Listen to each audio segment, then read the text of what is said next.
আপনার জীবনে একজন কেয়ারিং হাজব্যান্ড পাওয়া মানে আল্লাহর কাছে শুকরিয়া আদায় করবেন। আল্লাহ যেন তাকে আপনার জন্য, আপনার ভালোবাসার জন্য তাকে হাজার হাজার বছর বাঁচিয়ে রাখে। আসসালামু আলাইকুম, সবাই কেমন আছেন? আশা করি আল্লাহর রহমতে সবাই ভালো আছেন। আমি আপনাদের দোয়ায় আলহামদুলিল্লাহ ভালো আছি। বিজি লাইফস্টাইল থেকে আমি হাজেরা, ঢাকা থেকে আমার ভিডিওটা উপস্থাপন করছি। সবাই কেমন আছেন অবশ্যই কমেন্টস করে জানাবেন। আজকে আমার ভিডিওটা সকাল থেকে শুরু করলাম। এখানে আমি সকালের নাস্তায় রুটিগুলো ভেজে নিয়েছি, আর অন্য সাইডে আমি পেঁয়াজ কেটে, কাঁচামরিচ কেটে ডিম ভেজে নিচ্ছি। এভাবে ডিম ভাজি খেতে আমার খুবই ভালো লাগে, আমার বাচ্চারাও খুবই পছন্দ করে। তাই সকালের নাস্তায় রুটির সাথে এভাবে আমি ডিম ভেজে থাকি। আপনাদের কার কার আমার মতো ডিম ভাজি খেতে পছন্দ রুটির সাথে অবশ্যই জানাবেন। আর যারা আমার ভিডিও দেখা শুরু করেছেন প্লিজ একটা লাইক দিয়ে শুরু করবেন। আপনাদের একটা লাইক আমার ভিডিও আরও সবার কাছে পৌঁছে দিতে সাহায্য করবে। আপনাদের একটা লাইক আমার কাছে খুবই মূল্যবান। প্লিজ একটা লাইক অবশ্যই দিবেন। আর যদি আমার ভিডিও ভালো লাগে তাহলে একটা কমেন্টস করে আমাকে জানাবেন। আর যদি বেশি ভালো তা লাগে, মন থেকে ভালোবাসেন, প্লিজ একটা সাবস্ক্রাইব করে যাবেন। এখানে সকালের নাস্তা খাওয়ার পরে যে রুটিগুলো এক্সট্রা রয়ে গেছে ওগুলো আমি হাফ শাঁকা দিয়ে তুলে রাখছি, কারণ পরের দিন সকালে আমার খুবই কাজে লাগবে।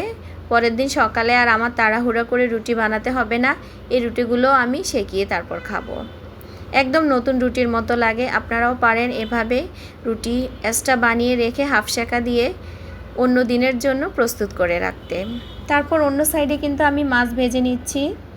আজকে আমি মূলা দিয়ে রুই মাছ রান্না করব, সাথে ছোট মাছ দিয়ে আলু কুচি করে ছোট মাছের চচ্চড়ি করব। এখানে আমি হাফ শাঁকা দিয়ে রুটিগুলো তুলে রাখলাম। প্রতিদিন সকালবেলা আসলে আমরা গৃহিণীরা খুবই ব্যস্ত থাকি, তাই আগের দিন যদি কাজটা এগিয়ে রাখি তাহলে আমাদের জন্য খুবই সহজ হয়। এখানে আমি ছোট মাছটা রান্না করব। অনেকে অনেকভাবে রান্না করেন, আমি এভাবে রান্না করি, তাই আপনাদের সাথে শেয়ার করছি। এখানে আমি পরিমাণ মতো পেঁয়াজ, কাঁচামরিচ আর টমেটো দিয়ে দিলাম। সাথে এখানে আমি আলু কুচি করে রেখেছি, আলুগুলো দিয়ে দিয়েছি। ছোটো মাছে সবসময় একটু কাঁচামরিচটা বেশি দেওয়ার চেষ্টা করবেন, কাঁচামরিচের ফ্লেভারটা খুবই ভালো আসে। এখানে আমি অল্প পরিমাণে আদা, রসুন আর জিরা বাটা দিয়ে দিয়েছি। অনেকেই কিন্তু ছোটো মাছ রান্না করলে মশলা খায় না, আমি কিন্তু আলু দিয়ে এভাবে রান্না করলে আদা, রসুন, জিরা বাটা অল্প পরিমাণে দিই। তারপর এখানে আমি লবণ, হলুদের গুঁড়া, মরিচের গুঁড়া, ধনিয়ার গুঁড়া নিয়ে ভালোভাবে হাতে মেখে নিচ্ছি। যাদের হাতে মরিচের জ্বালা পোড়া করে তারা কিন্তু এভাবে হাত দিয়ে মাখাবেন না, আর আমি কিন্তু হাত দিয়ে মাখাতে পারি, এজন্য আমি ভালোভাবে মেখে নিচ্ছি। তারপর এখন আমি পরিমাণ মতো তেল দিয়ে দিব। আর ছোটো মাছটা দেওয়ার পরে বেশি ভালোভাবে মাখানো যাবে না, আলতোভাবে মাখাতে হবে, তাই আমি আগেই ভালোভাবে মেখে নিচ্ছি।